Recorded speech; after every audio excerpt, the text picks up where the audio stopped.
o Twitter. Decisión Municipal 2020. Tercer debate, 14 de noviembre, 5 de la tarde. Solo aquí, por CRC 89.1 Radio.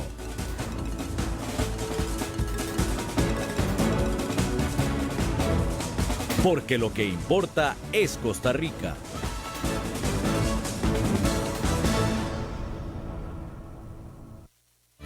La Navidad inicia con Joaquín Iglesias.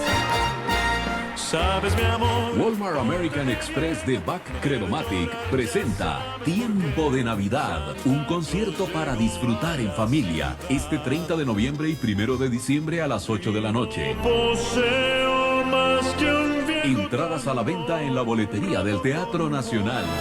Navidad, Navidad, hoy es Navidad. Eficiencia energética es tener el valor de hacer las cosas de otra forma, y Fuerza y Luz te ayuda a lograrlo.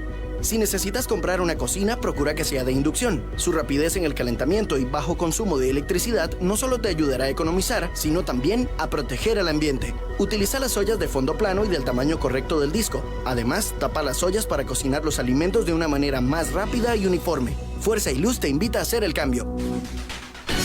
Compañía Nacional de Fuerza y Luz. La energía nos conecta. CRC 89.1 Radio y Cadena Radial Costarricense no se hacen responsables por las opiniones emitidas en este programa.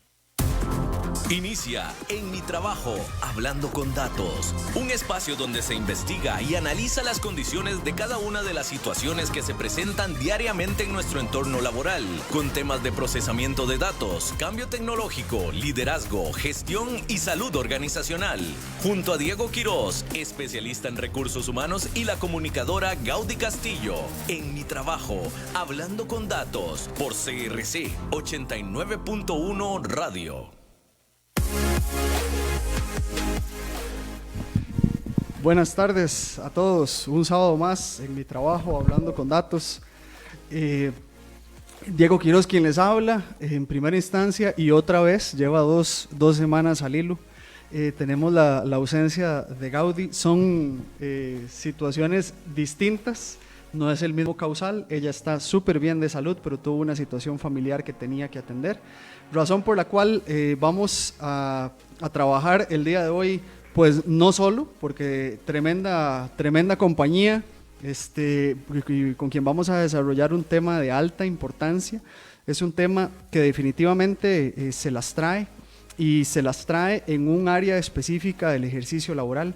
Como ustedes saben, nuestro programa tiene como objetivo aportar un poco a diferentes áreas, y estas diferentes áreas involucran de alguna manera, o no discriminan, para decirlo de manera apropiada, ningún ejercicio. Hoy vamos a hablar un poco del tema de auditoría interna en el área gubernamental principalmente, y tenemos a tremenda figura de esa disciplina, a don Gustavo Flores. Gustavo, bienvenido, muchísimas gracias en primera instancia por sacar un ratito de esos sábados suyos que son bastante apretados, probablemente no solo el sábado, sino de lunes a domingo, pero el venir acá, bienvenido y muchísimas gracias. No, más bien, muy buenas tardes, Diego, sumamente complacido, y por supuesto es un privilegio para mí atender tu invitación a tu programa, y esperemos que podamos realmente poder al finalizar del mismo haber generado un valor agregado importante. No, claro.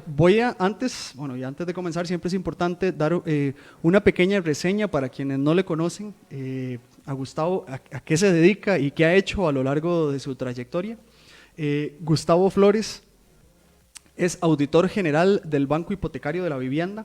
Es máster en finanzas, máster en administración de empresas, contador público autorizado, certificado en autoevaluación y control, certificado como revisor de calidad de las auditorías internas, certificado en riesgo operativo, certificado en sistemas de control interno COSO 2013, riesgo COSO ERM 2017, auditor interno certificado ISO 9001-2015.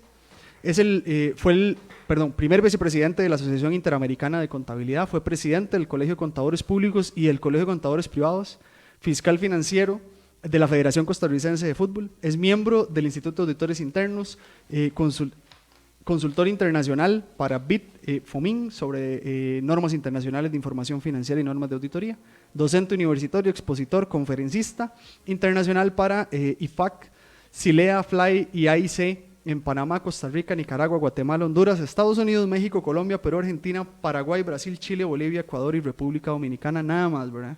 Así para empezar una breve síntesis del ejercicio de Gustavo. Hoy vamos a tratar un tema que es particular y es un tema muy específico en materia de auditoría interna, pero es de alta importancia porque hace referencia a las implicaciones de realizar modificaciones o propuestas de modificaciones en cuanto a la legislación vigente. Como todos sabemos, está la ley 8292 que regula el ejercicio del auditor interno a nivel gubernamental. Hay una propuesta o un proyecto de ley que vamos a indagar un poquito que hace referencia al tema de la fiscalización de las auditorías internas en instituciones de gobierno, que tiene sus pros, tiene sus contras, tiene su gente a favor, tiene quienes consideran que deberíamos tener alguna, no sé si cuidado, Gustavo, es correcto, o por lo menos tener algunas consideraciones en torno a lo que se está planteando. Esto tiene alta relevancia, no solo, y aquí es un tema importante en la parte introductoria, el tema de las auditorías internas es un tema que es inherente a cualquier ejercicio profesional porque la auditoría interna no tiene que ver únicamente o no es un ejercicio independiente del auditor o contador público autorizado en una organización, sino que tiene injerencia sobre el ejercicio natural de la organización como tal.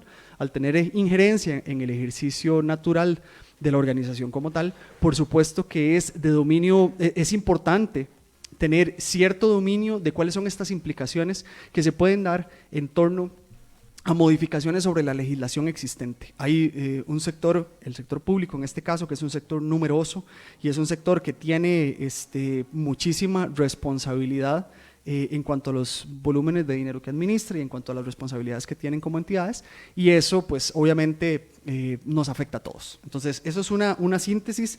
Ahora yo no soy el especialista en la materia, Gustavo va a decir usted si esta introducción fue una introducción atinente o de una vez usted puede decir, Diego, inventar, y hágame el favor y se me alinea que la cuestión iba por ahí. ¿Cómo está el asunto? Bueno, Diego, sí, como lo dijiste, en realidad la profesión de la auditoría interna, ¿verdad?, independientemente del sector donde se ejecute, va mucho de manera inherente con relación a lo que es básicamente los aspectos de control de las organizaciones. Precisamente tal y como lo mencionabas, nosotros tenemos una ley o un marco jurídico muy importante como es la ley de control interno, ¿verdad?, que es la 8292 y que precisamente es como la que nos convoca en este momento por las razones de que existen proyectos de ley que no son uno, hay varios proyectos de ley que incluso van a o podrían afectar o modificar. Uno de ellos es pues el proyecto que está bajo el expediente 21337 en la Asamblea Legislativa, que precisamente en este momento está en la Comisión de Hacendarios, ¿verdad?, y sobre el cual podemos conversar. Vos tenías una óptica muy importante. Este proyecto de ley, o por lo menos ese expediente, denota la modificación de 4 artículos importantísimos de la Ley de Control Interno. No obstante, como lo decías, hay muchísimas versiones sobre este tema, y cuando hablamos de versiones sobre este tema, fundamentalmente es que incluso nosotros, entre algunos colegas bastante allegados, hemos hecho algún punto de conversación y de análisis crítica sobre el mismo, y debo decirte que por lo menos 4 de los que hemos conversado sobre este tema, o 5, no llegamos todos a un común denominador. El tema siempre en torno al, vamos a ver, el conversar acerca de propuestas o proyectos de ley tiene sus pros y sus contras, ¿verdad? A nosotros como medio, porque eso es lo que nos interesa, es poner sobre la mesa aquellos elementos que nos pueden poner a pensar. Sabemos que este es un tema que realmente tiene una incidencia más directa en quienes están en el ejercicio de la auditoría, pero también es necesario abrir estos espacios de discusión y que ponemos a disposición de quienes nos oyen y de quienes nos ven a través de redes sociales, para que generen sus consultas o principalmente hagan planteamientos en torno a la postura o el análisis que se ha venido haciendo sobre este tema. Y la exposición que vamos a escuchar y que vamos a discutir principalmente maneja una postura con amplia, vamos a ver, y lo voy a poner así, Gustavo, usted tiene una trayectoria que le ha permitido ver la situación de la auditoría interna desde múltiples aristas, y lo ve ahora desde adentro, también lo veo desde afuera, y lo ha visto como presidente de los colegios que regulan el ejercicio de las profesiones que más comúnmente se encuentran en el tema de la auditoría, entonces, de la auditoría interna. Entonces, en este caso, insto a quienes nos escuchan y a quienes nos ven en redes que también generen sus consultas en el marco de lograr, pues, al llegar a algún punto, aquí no va a ser un punto concluyente, pero por lo menos que nos pongamos a pensar un poquito. En este, previo a pasar a la primera sección, les recuerdo que estamos en WhatsApp, 8666-8916, que ese es el WhatsApp de cabina. Nos pueden llamar al 9050-891-891 también, o estamos con el WhatsApp del programa 8844-2244. Les recuerdo que estamos con Gustavo Flores y que vamos a hablar acerca de la fiscalización de las auditorías internas en instituciones de gobierno, consideraciones en torno a la potencial reforma de la ley 8292, y vamos a dar paso a la primera sección, Ojo al Dato.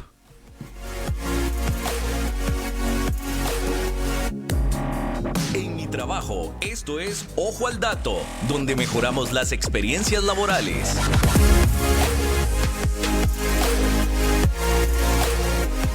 Ok, les comento en Ojo al Dato. Esto es un tema y como todos ustedes saben, nosotros no somos especialistas en auditoría y por eso estamos incorporando desde primera línea en la primera sección a don Gustavo. Y lo que me gustaría es hablar un poco de un estudio que lanzó el Instituto de Auditores Internos de España. Y este estudio del Instituto de Auditores Internos de España hace referencia un poco al estado de la cuestión en la auditoría interna en las empresas allá en ese país. Acá el instituto hay un instituto costarricense de auditores internos en Costa Rica, y ya más adelante en la otra sección vamos a conversar un poquito de eso también con Gustavo, porque toca de alguna manera lo que vamos a conversar. Lo que quería conversarles o hacerles referencia es un poco el alcance que tiene la auditoría interna y cómo, por ejemplo, en un estudio que planteó, y ese es el ejemplo que traemos, en el Instituto de Auditores Internos de España, hicieron un barómetro o hacen un barómetro mensual de la profesión de la auditoría interna en ese país, y hace referencia a que el 77% de las organizaciones españolas en auditoría interna evalúa la externalización de servicios. Este no es el tópico particular del programa, pero llama mucho la atención el hecho de que estudios o el ejercicio de la auditoría nos puede llevar a nosotros a tomar decisiones importantes para efectos del giro de negocio. Entonces, Gustavo, en función de las características naturales del ejercicio de la auditoría y para quienes nos escuchan y nos ven a través de redes, ¿cuál es el alcance que tiene la auditoría? Ojo que aquí a nivel de datos nos plantean que en el 77% de las empresas españolas se considera el uso de la externalización de datos. No llegamos a esa conclusión de buenas a primeras. Se llega después de un proceso natural. Entonces, a nivel de auditoría interna, ¿cuál es el alcance que podemos tener, Gustavo? Bueno, es una estadística interesantísima. Precisamente, debo decirte sobre esto, de que hay algunas situaciones muy particulares, Diego y amigos que nos escuchan y nos siguen, con relación al tema propiamente de lo que es el servicio o lo que presta como tal el auditor interno. No solamente su proceso de fiscalización, sino también de asesoría y también de advertencia en las organizaciones. Cuando estamos hablando precisamente de este elemento de asesoría, es con el único objetivo de que no se materialicen riesgos potenciales. Okay. ¿Qué significa esto? Bueno, ya lo dijiste, vea de qué forma contribuye la auditoría para que las organizaciones cumplan sus metas estratégicas. Pero ¿qué ha sucedido? Hay situaciones importantes como los avances tecnológicos, las malas prácticas empresariales, los fraudes corporativos que han obligado y están haciendo que el auditor interno gire 360 grados y esto provoque que para efectos de mejores prácticas la profesión de la auditoría esté permanentemente adecuando su accionar. ¿Esto por qué? Precisamente por las nuevas exigencias que hay en el mercado mundial. Y ojo, aquí hago referencia y entrecomillo a las palabras de Javier Faleato, que es parte del Instituto de Auditores de España, que habla que en cuanto a la auditoría interna, proporcionar aseguramiento sobre los procesos de gobierno, gestión de riesgos y control de asociados a los servicios de contratación de terceros son parte esencial del ejercicio del auditor interno. Ojo el alcance, es coincidente netamente, casi que se me anticipó en cuanto a lo que decía y a la cita puntual que traía yo de ¿cómo se llama?, de Javier Faleato, porque definitivamente el reducir el riesgo, o en este caso las implicaciones que trae este estudio y la referencia que se hace en cuanto al 77% de las organizaciones como diagnosticadas como potenciales candidatas a externalizar servicios, esto no es un querer hacer un daño a nadie, es utilizar el dato, que es, ojo, ese es el foco de nuestro programa, es utilizar el dato fehaciente, bien levantado, para determinar qué es lo mejor para la empresa como tal. Sí, por supuesto, ya lo mencionaste. Hay 3 tópicos interesantísimos y que los menciona, incluso el colega Faleato nos ha acompañado aquí en varias oportunidades en el Congreso de Auditores Nacional. Ojo. Es un excelente profesional y hay 3 elementos, 3 tópicos, 3 variables sobre los que gira también ese proceso de ejecución de los auditores internos: gobierno, riesgo y control. Okay. Y dentro de control, el foco principal de cumplimiento. Y vea qué interesante también, en este mismo documento, don Javier plantea, don Javier no, el instituto como tal, porque el documento no es autoría netamente de don Javier, citan a don Javier, pero es del Instituto de Auditores Internos de España, dice que el 74,1% de las multinacionales que se han enfrentado al menos a un incidente relacionado con terceros en los últimos años. Aún así, el Instituto de Auditores Internos de España señala que aún el 36% de los departamentos de auditoría no cuenta con herramientas apropiadas para realizar aseguramiento de la externalización de servicios. En un país, en teoría, primer mundo, ¿cierto? Estamos hablando de que hay un tema de instrumentalización. ¿Por qué le menciono esto? Lo vamos a conversar a profundidad nosotros a nivel nacional y para efectos de entidades gubernamentales. Tenemos nuestra ley y tenemos esta regulación como tal. Ya aquí, esto es un ejemplo de que faltan herramientas. Habría que ver cómo estamos nosotros, que eso viene para la otra sección, cómo estamos nosotros en materia de auditoría interna a nivel gubernamental y qué se podría venir en función de este proyecto de ley que vamos a discutir en nuestra siguiente sección. Llama poderosamente la atención los datos, ¿verdad? Estamos hablando de un 36% de los departamentos de auditoría en España. Es un volumen fuerte. Se replica aquí. Ya eso sería, es muy, muy grosero, ya lo comprometí, porque ya Gustavo dice, no, sí se replica, después aparece el asunto. Gustavo dice que la auditoría interna gubernamental no funciona, no. Tenemos casos, vea qué bonito sonó ahora, ya lo separé, tenemos casos a nivel nacional en los cuales de verdad, a nivel de auditoría interna nos hace falta un poquito más de fuerza. Sí, claro, por supuesto. Hay algunas auditorías, principalmente las que son unipersonales, Diego, donde le es casi imposible en materia de ejecución de su plan poder abarcar una serie de necesidades importantes de las organizaciones para las cuales ellos se desarrollan. Y este es un elemento que hay que buscar la forma de cómo coayudar a todos esos colegas que están en esa condición. Una de las instituciones, digamos, centrales que padecen esto son precisamente mis colegas auditores municipales, sobre los cuales creo que en un futuro habrá que diferenciar y desarrollar, generando un apoyo y un valor agregado de todas aquellas auditorías donde se tiene una funcionalidad distinta y en donde la estructura como tal les permite mucho más. Vamos a ver, y ya está, se lo planteo como un tópico para aterrizar un poquito la auditoría. No hablemos obviamente de ninguna entidad ni en específico ni de ningún auditor en específico. ¿Cómo puede ver la gente común y silvestre como yo cuando un proceso de auditoría falla? ¿Cuáles son las consecuencias cuando un proceso de auditoría interna no es el correcto? ¿Y cómo lo pueden ver los mismos trabajadores de una institución reflejado, aunque no sepan que de ahí proviene? No sé si me expliqué bien. Sí, Diego, tocaste un tema bastante sensible, ¿verdad? Sin nombre ni apellido, por eso le dije, nada. Solo quería... ¿Dónde se puede reflejar? Tal vez quería referirme, porque ahora que mencionabas del Instituto precisamente español, hay también otro colega que fue presidente del Instituto de España y adicionalmente ahora es el presidente del Instituto contra la Prevención del Fraude Organizacional, que es Juan Ignacio Ruiz, y que en los próximos días lo vamos a tener, claro que sí, es un gran amigo con el que hemos compartido y precisamente él habla y nos va a hablar en su momento de lo que se llama auditoría interna 360 grados. Okay. Entonces, precisamente vos mencionabas de esas estadísticas, de esas situaciones que pueden estarse permeando. Es muy complicado porque en las organizaciones, ¿sobre quién están los ojos? Sobre los auditores internos. Sí. En otras palabras... Y son el coco de la organización, ¿verdad? Sí, a pesar de que debo decirte precisamente que hay un cambio porque la auditoría moderna persigue cualquier circunstancia, pero no en esa línea. Antes, y un día de estos lo gozaba con algunos colaboradores de la auditoría que yo represento, y yo les decía, es que hace 20 años a uno le exigían, ¿verdad?, encontrar hallazgos. Yo que tuve tantísimos años también, y vos lo sabés, en auditoría externa, casi que cuando yo empecé le decían a uno, si usted no determina hallazgos, no crea... Es un mal auditor. Y no le pagamos.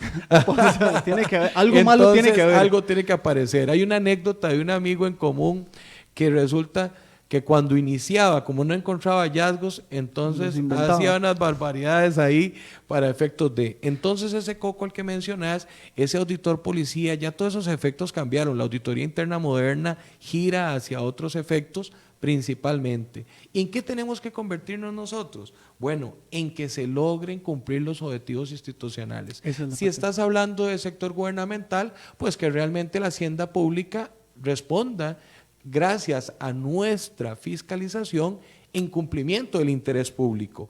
¿Pero a base de qué? De recomendaciones que deben ser prácticas y efectivas. Entonces los elementos han cambiado muchísimo. Y deberíamos estar más cercanos, que eso es una parte muy importante. De hecho, tuvimos participación del Instituto de Auditores Internos hace unas semanas y hablábamos un poco de la cercanía que tenemos que tener con el auditor interno, porque el auditor interno, lejos de ser esta figura de coco que yo hablé, el coco me refería a la historia de ahí en el coco, ¿verdad?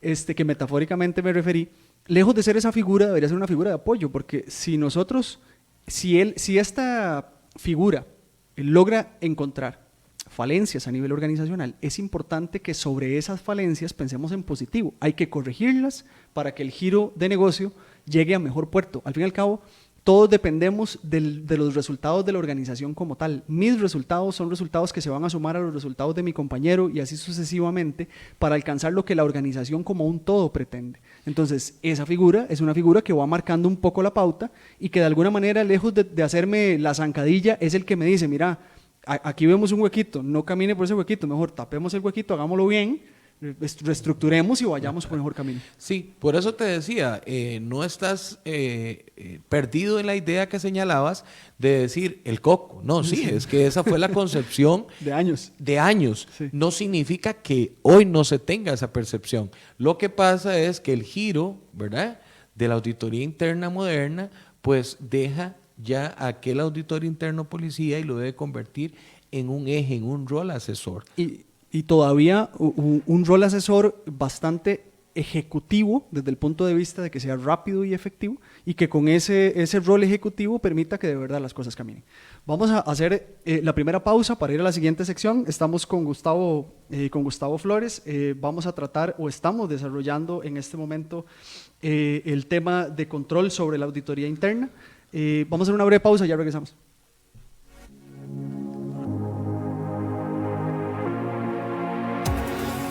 Estás escuchando En mi trabajo junto a Diego Quiroz y Gaudí Castillo por CRC 89.1 Radio.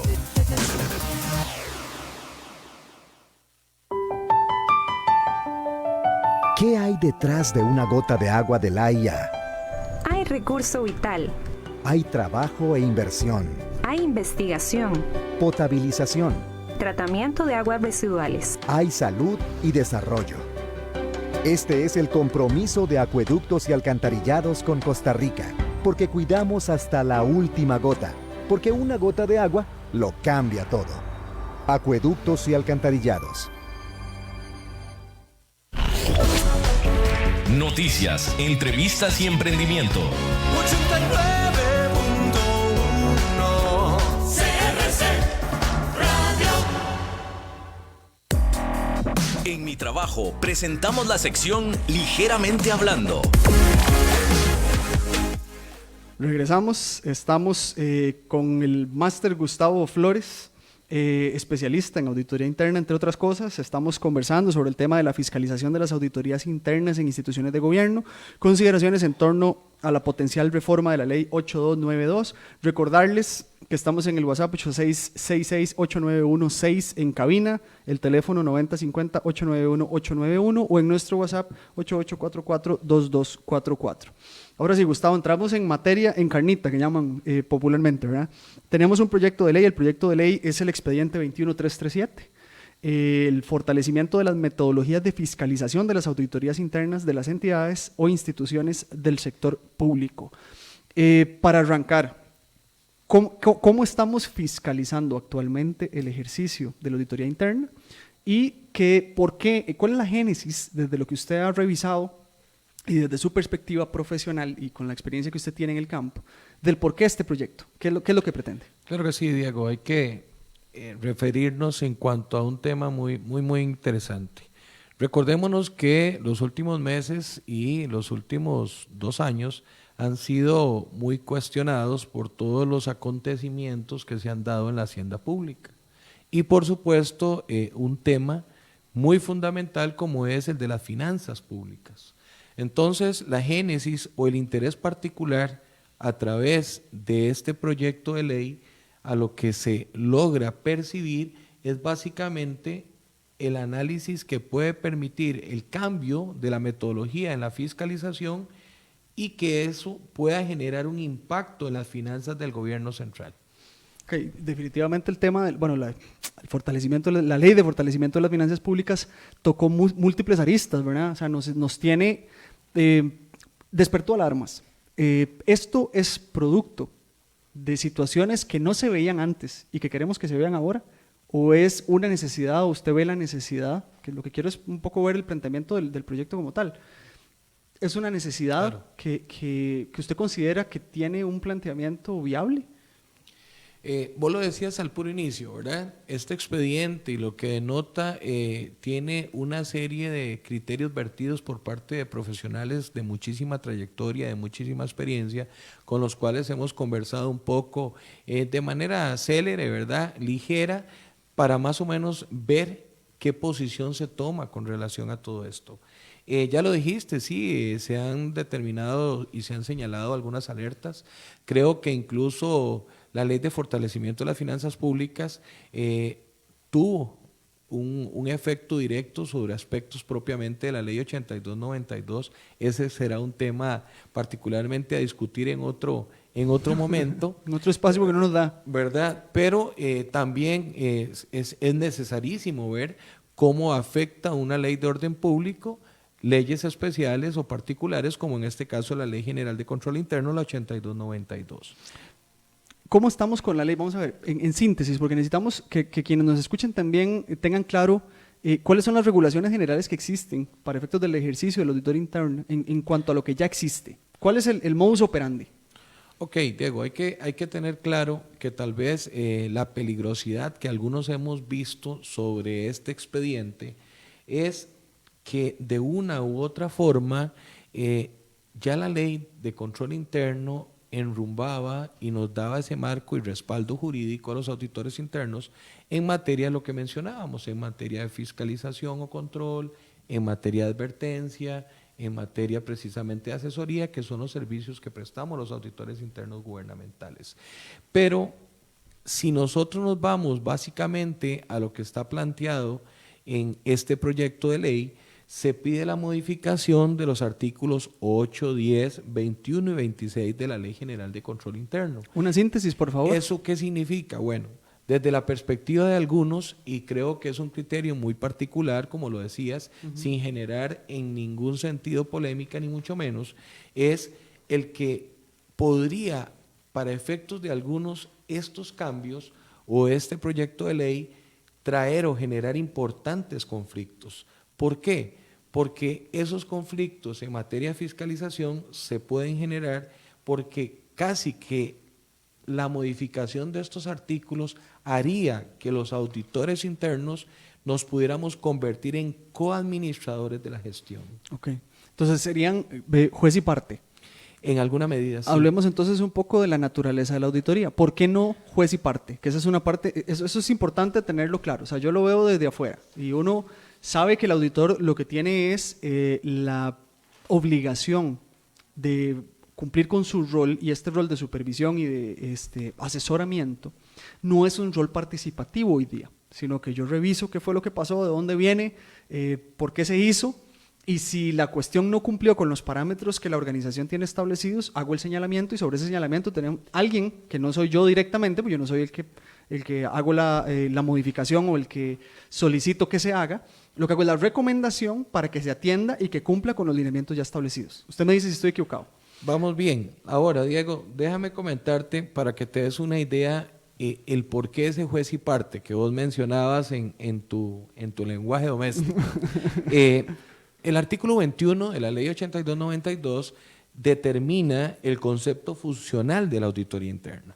Entonces, si nosotros nos vamos a ese concepto, de manera muy breve, el artículo que dice que la actividad, ¿verdad?, básicamente, de la auditoría interna debe ser independiente, que es algo de lo que vamos a hablar más adelante, objetiva y asesora.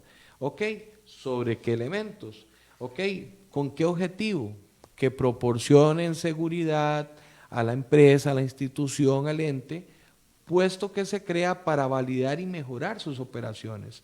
La intención es que a través de esa seguridad que se proporciona, se puedan alcanzar ¿qué? Los objetivos institucionales. Entonces, la práctica debe tener un enfoque sistemático y profesional en el momento en que evaluamos y mejoramos la efectividad de aspectos tales como cuáles: la administración del riesgo, del control, de los procesos de dirección y algunas otras. Pero okay, ese es el pero que yo quiero escuchar. Eso es lo que está tipificado actualmente. Si nosotros, en alguna medida, este proyecto se aprueba, en negrita subrayado, el cambio dice lo siguiente: que esa actividad independiente, objetiva y asesora sea de previo, durante y después de ocurridos los eventos en la institución.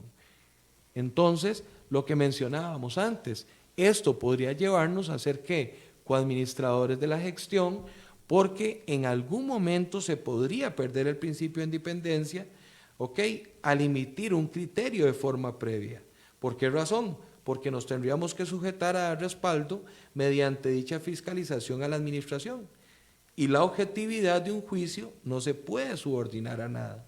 Sí, o sea, vamos a ver, vamos a aterrizarlo de nuevo. En primera instancia, la independencia que tiene el auditor, o que ya tiene en la actualidad en cuanto al criterio que emite sobre lo que supervisa, que es la supervisión del ejercicio natural de la organización, porque es así, eso es lo que nos dice cómo va el tema, dependiendo del tipo de auditoría. Bueno, la auditoría interna como tal revisa que el paso a paso esté bien. Usted me va corrigiendo en el momento en que yo meta las patas, ¿verdad? Paso a paso esté bien, porque necesitamos que haya claridad en cuanto al ejercicio natural de la organización misma y que esa claridad permita que se cumplan con los objetivos organizacionales. Si yo de previo, y aquí estoy haciendo una interpretación, ojo que mi rol es interpretar lo que usted plantea para entenderlo bien dentro de la lógica organizacional, igual para quienes nos escuchan y nos ven. Si yo de previo tengo la posibilidad de opinar y esa opinión es participativa, quiere decir que yo podría casi que ser un ente que toma decisiones a priori. De alguna manera está planteado como algo preventivo, pero también depende del juicio de una persona, que es la parte que a mí me parece, y eso lo dice Diego, un poco riesgoso, porque obviamente es el juicio de un individuo que sabe del proceso de auditoría natural, pero no necesariamente tiene claridad específica de todos los procesos organizacionales. ¿Es así? Estás en buena línea, va por ahí. Vamos sobre buena línea. Es necesario, y aquí le hago una pregunta por fuera, y me salgo un poquito de lo del proyecto de ley. Este proceso, y la ley y el proyecto hace un poquito referencia a la subejecución presupuestaria, por ejemplo, como uno de los ejemplos particulares. Es necesario, es responsabilidad del auditor la participación en un tema como este puntualmente, por darle solo un ejemplo, como para mejorar este proceso. Es cierto que hay subejecución presupuestaria, nuevamente no vamos a hablar de empresas, no vamos a hablar de entidades gubernamentales ni de nombres. Hay organizaciones, y eso es público, entonces uno puede revisar sin ningún inconveniente, o sea, no es que tenemos una lista aquí, o sea, usted revisa y ya se sabe quiénes son los que al finalizar el año tienen su ejecución presupuestaria. Sabemos que en esta época, a esta altura, quienes trabajamos en servicios a lo externo sabemos que hay entidades específicas que están quemando presupuesto. ¿Por qué? Porque si yo no quemo presupuesto para el año 2020, viene menos. Ahora de todos modos viene menos, pero producto de la ley.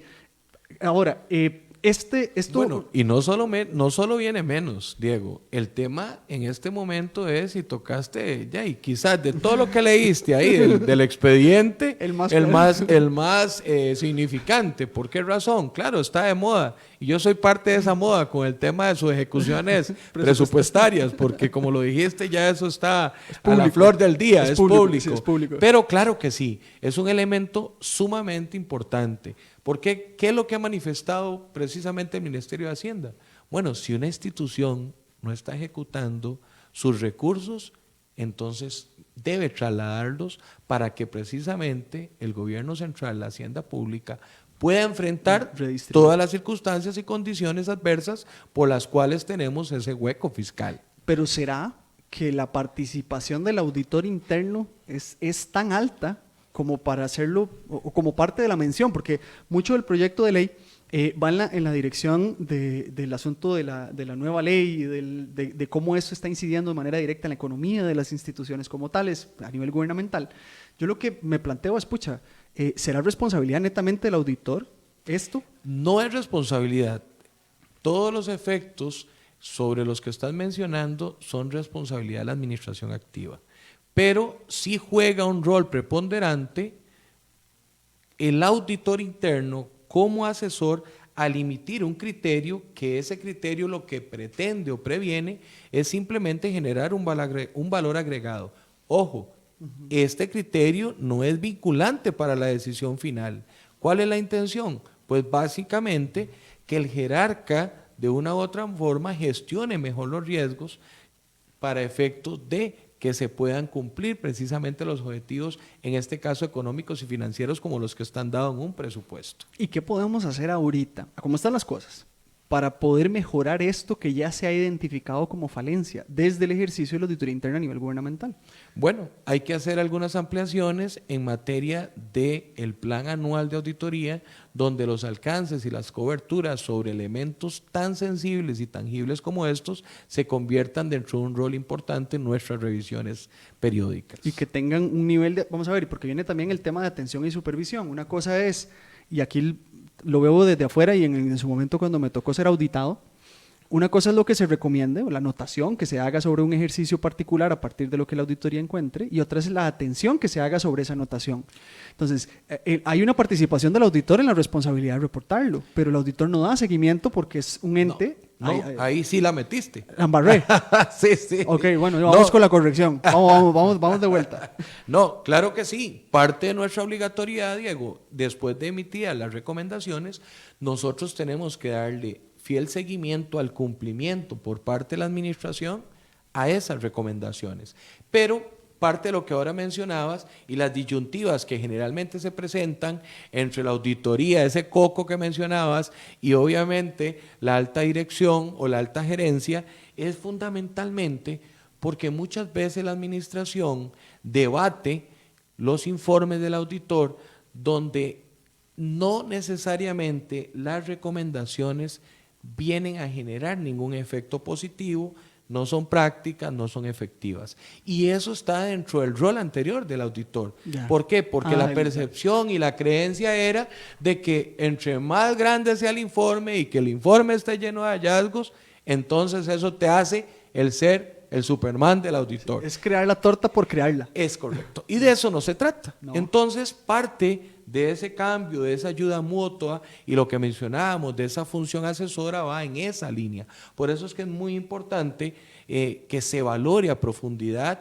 esas palabras que están tipificadas en la modificación del 21 cuando me decía previo, durante y después. Ojo, debo decir, es una percepción que de repente muy particular, porque algunos más bien dicen, yo adicionaría algunos elementos diferentes a estos, eso, o haría algunas modificaciones más adicionales, que lo conversé en algún momento con el colega del COSEBI, o tal vez con el colega de la Municipalidad de San José cuando él menciona, pero es que eso es lo que tal vez en algún momento los auditores estaban esperando, ser parte de. Hay otros que más bien están total y radicalmente en contra de esto, ¿verdad? A hoy creo que no he encontrado uno que esté de conformidad 100% con esto, pero sí tenemos nuestras manifestaciones muy particulares, que es parte de lo que estamos discutiendo. Y es que el estar sujeto a debate es necesario, porque viendo, y uno ve el artículo específico,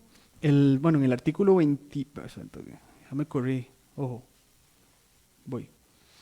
Protección al personal de auditoría, que me llamó mucho la atención. Algo grave. Cuando el personal, vamos a ver, cuando el personal de la auditoría interna, inclusive el auditor y subauditor, en el cumplimiento de sus funciones se involucre en un conflicto legal o una demanda, la institución dará todo su respaldo, tanto jurídico como técnico.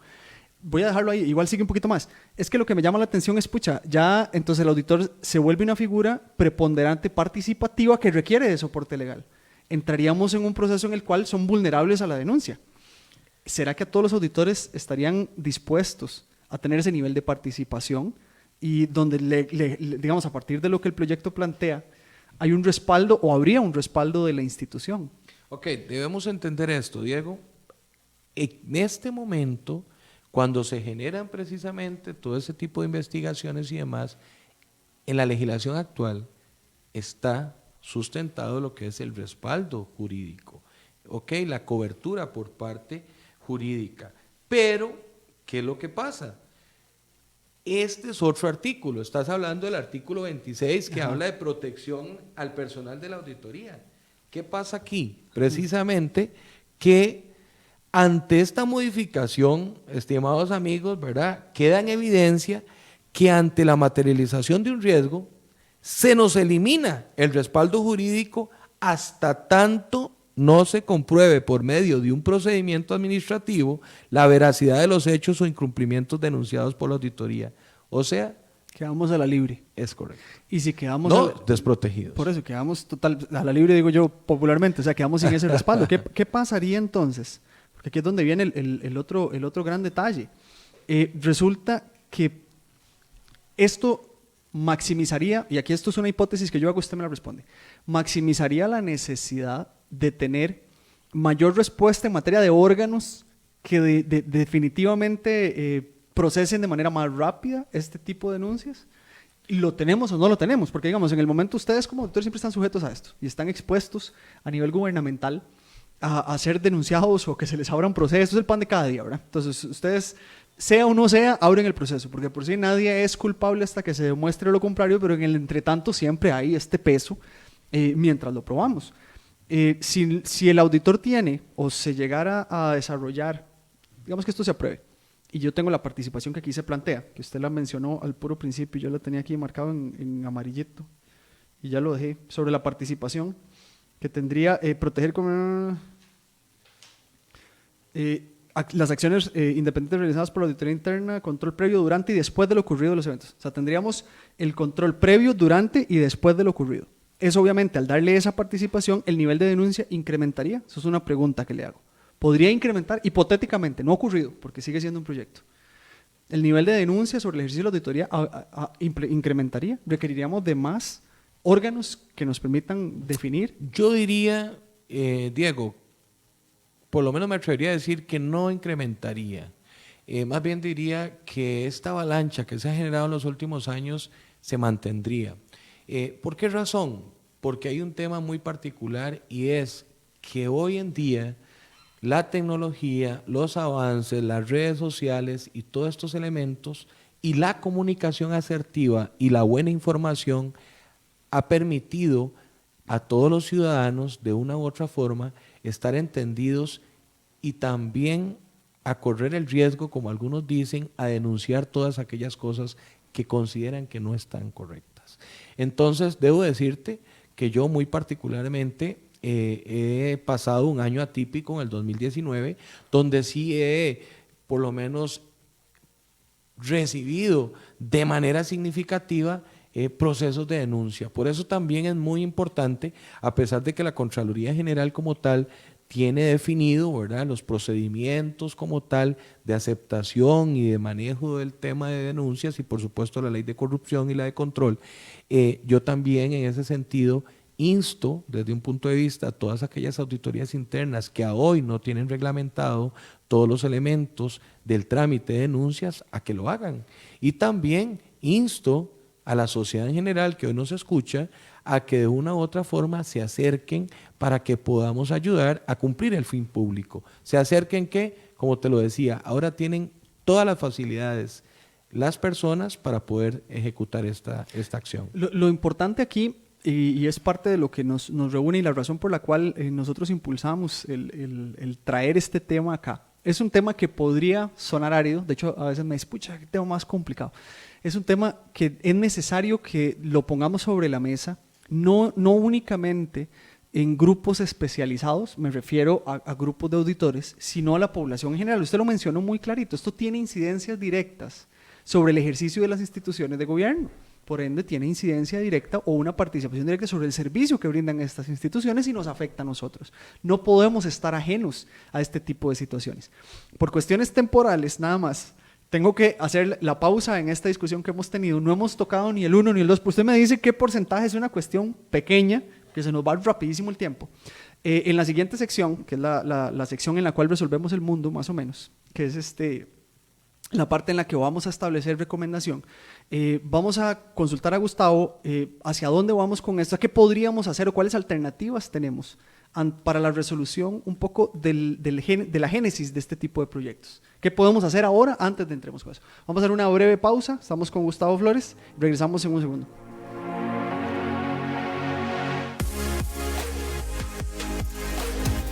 Ya volvemos con más de En mi trabajo, junto a Diego Quirós y Gaudí Castillo, por CRC 89.1 Radio.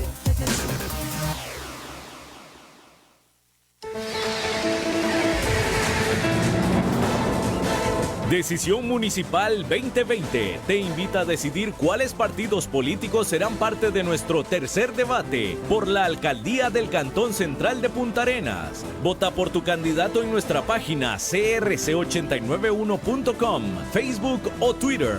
Decisión Municipal 2020. Tercer debate, 14 de noviembre, 5 de la tarde. Solo aquí por CRC 89.1 Radio. En mi trabajo, esta es la dosis recomendada. Regresamos rapidísimo, estamos en la última sección, la dosis recomendada. Estamos con el máster Gustavo Flores, desarrollando el tema de la fiscalización de las auditorías. Opa, ya se me fue la prisa. Vamos a hacer, hay que decirle a Gaudí que haga títulos más cortos cuando anunciamos estos programas, que me ponen tenso. La fiscalización de las auditorías internas en instituciones de gobierno, consideraciones en torno a la potencial reforma de la ley 8292. Gustavo, hemos hablado no profundamente porque el tiempo no nos da, pero sí hemos hablado ampliamente sobre el tema del tema de este proyecto de ley, que pues existe su derecho para poder plantearlo. ¿Qué podemos hacer? Vamos a ver, no quiero obviamente atacar el proyecto porque no es la idea de esto, sino es poner sobre la mesa un poco la génesis de lo que plantea. Sobre esta misma génesis, ¿qué podemos hacer ahora con lo que tenemos para que las situaciones que allí se mencionan como necesarias de resolver puedan alcanzar un mejor ejercicio? Claro que sí, Diego y amigos. Hay una particularidad con todo esto, y es que generalmente siempre cuando hay intenciones, como es el tema de este proyecto de ley, que sin duda lo que anda buscando es cómo fortalecer las finanzas, el tema precisamente de elementos diferentes o disyuntivos a lo que hemos venido, digamos, circulando a través del tiempo. Pero digamos, si me preguntas a mí directamente, yo diría que el proyecto de ley sobre el que hemos tratado de conversar ampliamente no es la solución básicamente, y más bien yo, como dice tu sección, ¿verdad? Daría una dosis, y básicamente es que considero que estos problemas que se han venido generando a través del tiempo y que hoy nos mantienen en una condición complicada, versión país, es un tema estructural. Yo me iría fundamentalmente a que la Asamblea Legislativa y los diputados que están interesados ampliamente en mejorar las condiciones económicas, sociales y financieras del país, realmente establezcan un marco regulatorio robusto en materia de gobernanza. Okay. Y cuando yo te digo esto, ¿es por qué razón? Básicamente es necesario comprometer a los jerarcas y tutelares subordinados, básicamente, ¿a qué? a verdaderos cambios en materia de control, de gestión de riesgos, de modelos de gobierno corporativo.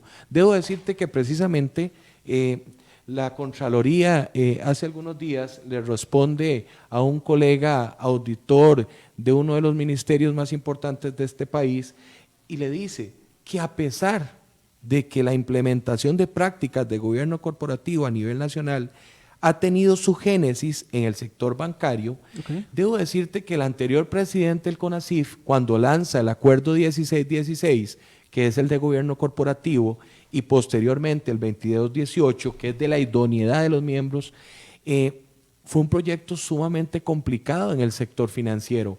Aún así, ellos fueron fuertes y se mantuvieron. Y hay una publicación del Financiero de hace algún tiempo donde el presidente del CONACYF de ese momento dice: es momento de que entiendan que las juntas directivas no solamente llegan a calentar el campo o a ganarse una dieta. ¿Qué implica esto? Bueno, sí, un marco, esa es precisamente la dosis, un marco regulatorio robusto donde se exija a los jerarcas, a los titulares subordinados en materia de gobernanza a que permitan de una u otra forma a tener mejores elementos en cuanto a integridad de información, en cuanto a ética, en cuanto a transparencia, ¿verdad? Y esto permita obviamente una injerencia directa en su marco de acción. Te puedo asegurar que todos estos elementos, con un claro acompañamiento e entendimiento entre, en este caso, la unidad de fiscalización, como es la auditoría interna, y la alta dirección, va a ser mucho más sencillo de que se cumpla el fin público y además, por ende, los objetivos institucionales. El tema del gobierno corporativo, de todos modos, es un tema que es indispensable en cualquier organización. Y te voy a decir por qué es indispensable. Esto pues denota desde hace muchísimos años, pero con todos los elementos que mencioné ahora, Diego, lamentablemente todas las malas prácticas empresariales, fraudes corporativos y algunos otros elementos que se han generado en nuestro país, no podemos ser obviamente ciegos ante esta realidad, nos han afectado. Debo decirte que es tan importante que si vos revisas por ahí, en la agenda del gobierno de la República está un objetivo fundamental, y es que Costa Rica pueda ingresar a la OCDE. Sí, sí. Y uno de los elementos pendientes dentro de los objetivos que se establecen, ¿verdad? ¿Cuál es?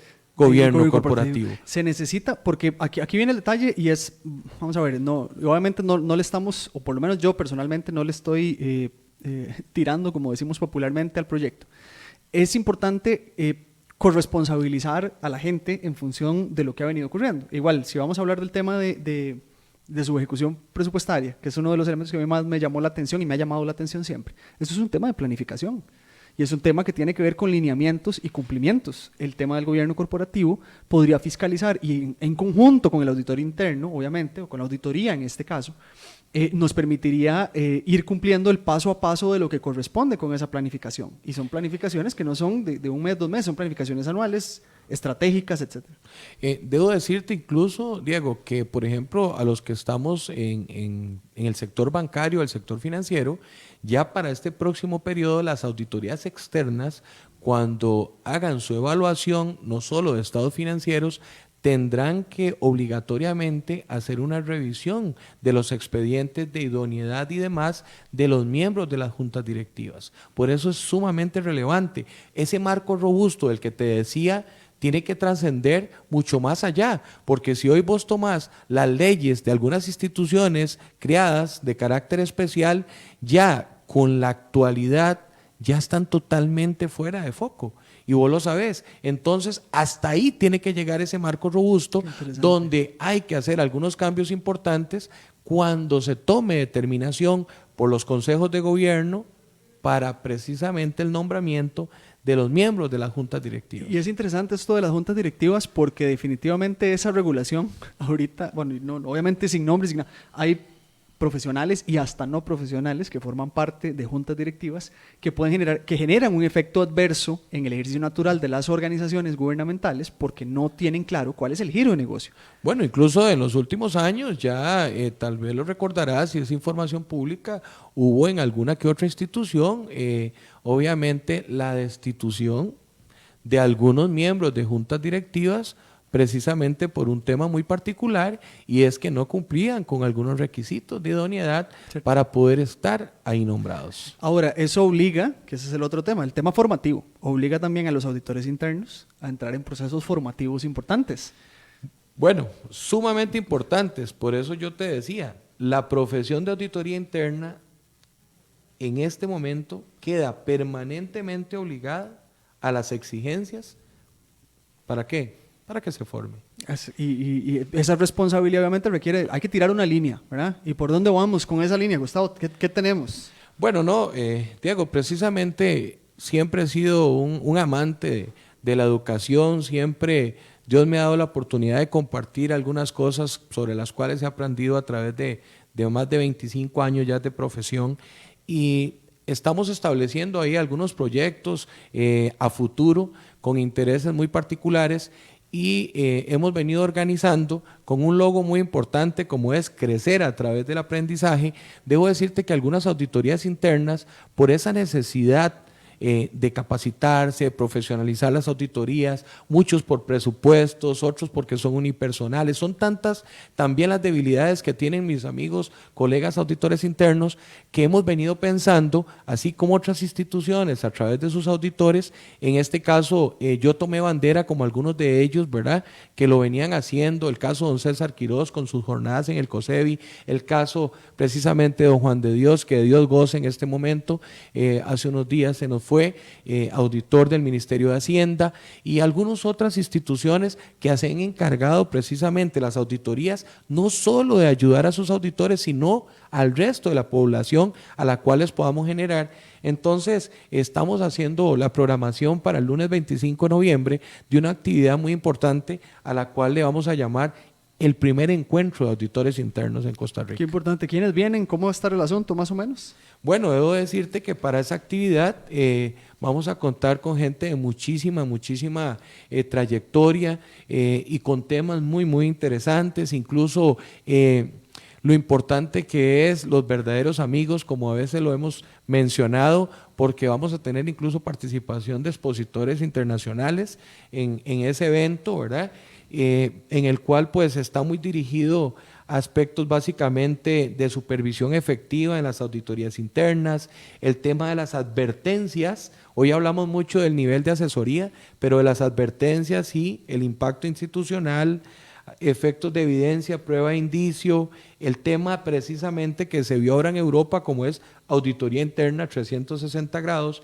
y vamos a estar trabajando en un panel importantísimo como es todos los efectos de estos proyectos de ley y qué peligrosidad tiene para precisamente la profesión del auditor interno. 25 de noviembre, ¿dónde? En el Colegio de Contadores Privados, Auditorio San Mateo, a partir de la 1 de la tarde. Perfecto. Bueno, por cuestión, nos venció el tiempo, Gustavo. Agradecerle montones, saludar a don Manuel Salinas, Cristian, Marín Navarro, que nos comentaron, pero no tuve chance para hacer la pausa.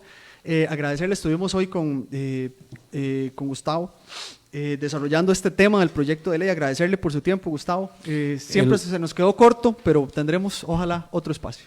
El agradecido soy yo, y de verdad que estamos siempre a la orden para poder generar discusión y poder ampliar sobre estos temas tan importantes. Perfecto. Muchísimas gracias a quienes nos escucharon, a quienes nos vieron a través de redes sociales. Un gusto, nos vemos el próximo sábado.